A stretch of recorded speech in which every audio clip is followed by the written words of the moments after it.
Now we'll learn about different countries through pictures.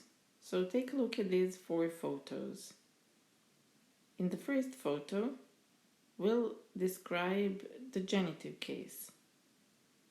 It answers the question odakle, where from, because genitive is all about the origin.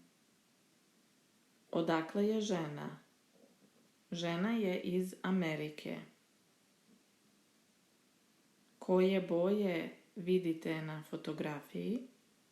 Na fotografiji su žuta, plava i crvena. But here are the sentences from the orange box. Ovo je američka zastava.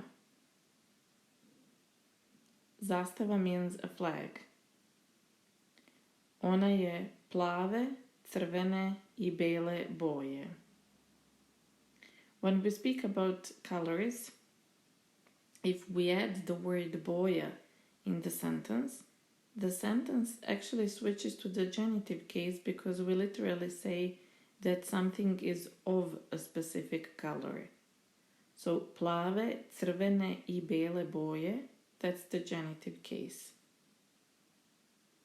And the second sentence, u Americi ljudi govore engleski jezik. Let's take a look at the next picture. Again, we'll use the genitive case and the question odakle, where from. Odakle su žena i muškarac, oni su iz Nemačke. And the sentence is below. Ovo su nemačka hrana i nemačko piće. Oni jedu perece i piju pivo. Pereca is a pretzel. U Nemačkoj ljudi govore nemački jezik. Let's go to Spain. Again, we'll use the genitive case and the question odakle, where is something or someone from. Odakle je churros? Churros je iz Španije.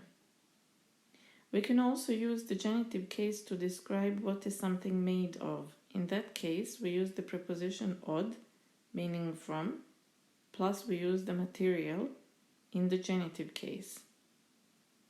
In the example below, you can see ovo je španska hrana, zove se churros, to je slatkiš od testa i čokolade.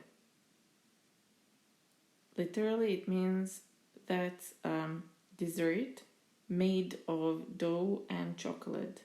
Od testa i čokolade, that's the genitive case. U Španiji ljudi govore španski jezik. Idemo u London. Let's go to London. Again, genitive and the question odakle, where is something or someone from, is engleske. And the question koje boje, literally of which color. So in the sentences below, ovo je londonski metro. London je glavni grad Engleske. Simbol za metro je plave i crvene boje. U Velikoj Britaniji ljudi govore engleski jezik.